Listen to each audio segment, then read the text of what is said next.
So a good day of hunting is a good day because you saw something and you went after it. And today we did exactly that. We late season hunting here in Montana, and it's cold. As you've probably already heard, 15 below this morning, and windy is not a great time to be outside. But tracked down some elk. Brev helped spot those from the truck, and while we were like the only person to drive down this road, sometimes you got to go places where nobody else will to find the animals because they don't want to be around us. Sure enough, we got into them. Yeah. Tell us how that went out there, Brev. All right, so this is actually the first time that I've ever shot at an animal. And I will say that the adrenaline running through my veins was kind of incredible. I've always said that I'm not a hunter, that I just want to get the meat to feed the family.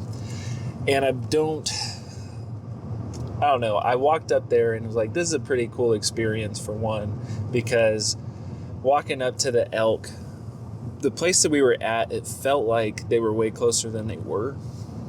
And we ended up shooting at like 300 or 400 yards. And I'm also not a great shot. But I wouldn't take a stupid shot. I wouldn't just shoot to shoot at an elk.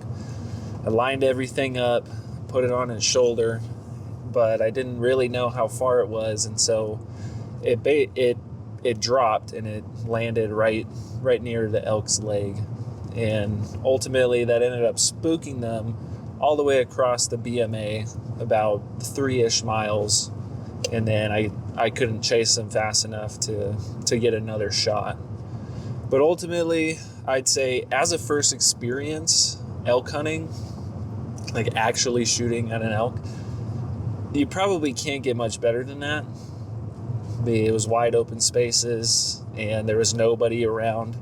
In fact, we showed up before everybody else showed up. It was like I took a shot and then everybody came running. There's like 3 or 4 trucks. Fun fact about that is that those guys didn't tell us that the end of the road was actually the end of the road. And so we drove towards where they went, and we saw their tracks and we couldn't go any further. So if you ever get to that point in your life where you are creating a new road and you decide to turn around and you see people that might be going down that road, actually let them know, because we could have got into a pretty bad situation there.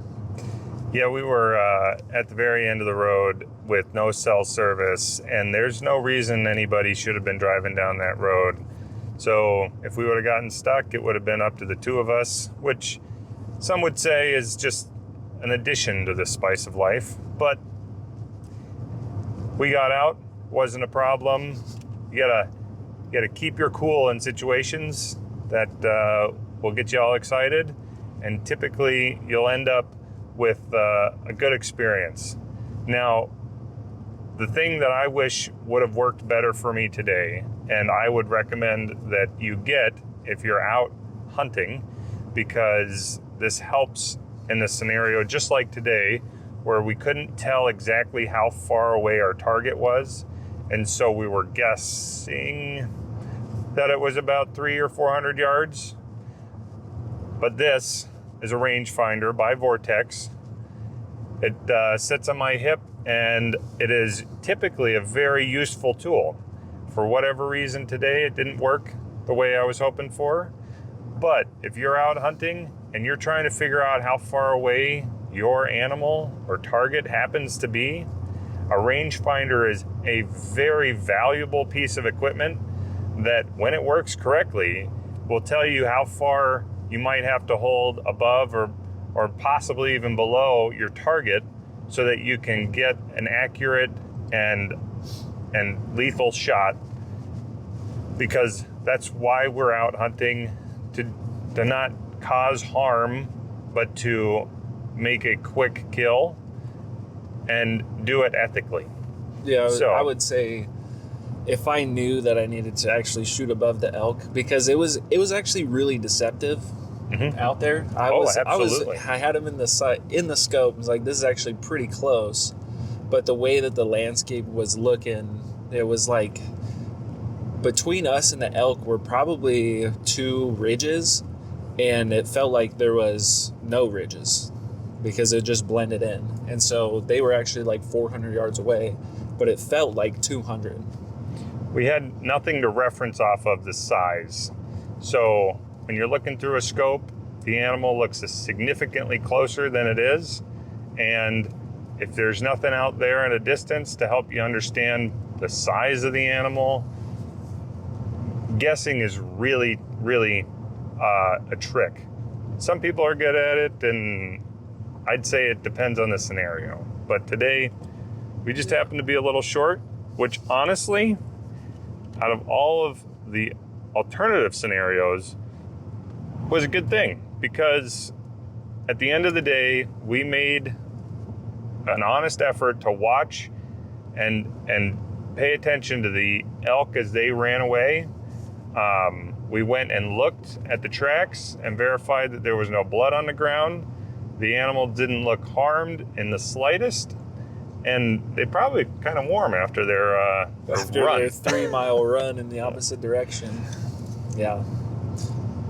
But that means that we got an opportunity to go out and have a great time hunting late in the season, on that shoulder season that most people aren't willing to take advantage of.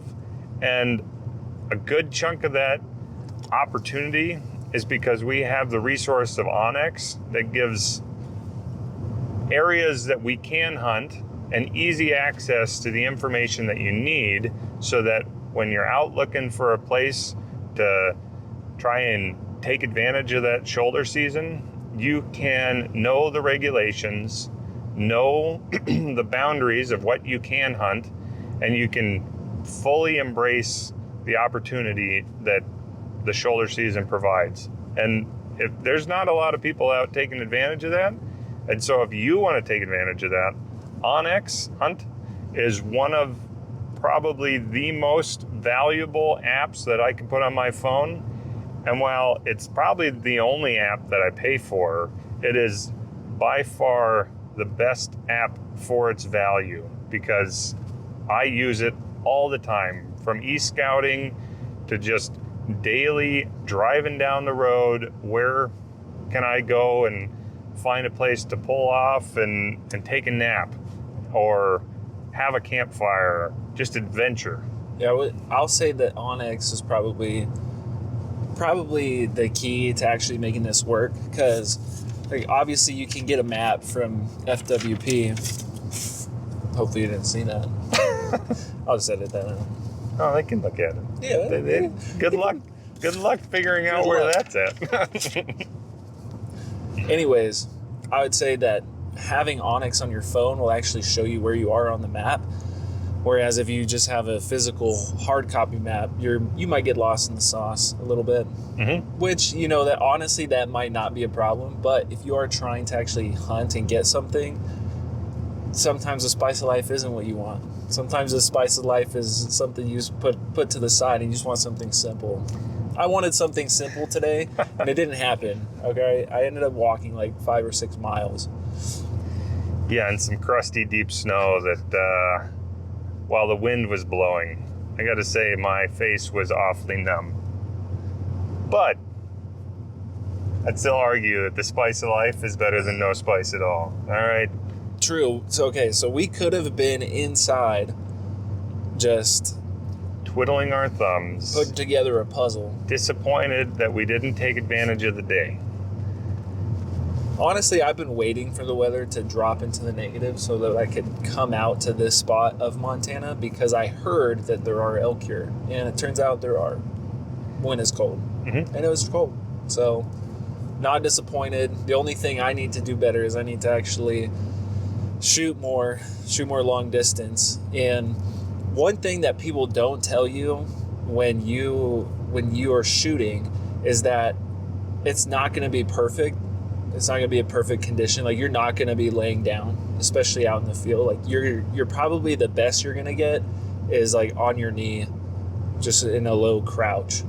And so you have to figure out how to hold the scope steady, while also for me getting over buck fever, and then not really knowing the real distance, where you don't really get that at the range. Everything is controlled and tight, and there's no real adrenaline going through your veins. It's crazy. I like hunting. It's cool. I'll probably go back and do it again because I need the meat. Yeah. Anyways, this is Beyond the Grid Adventures. Adios.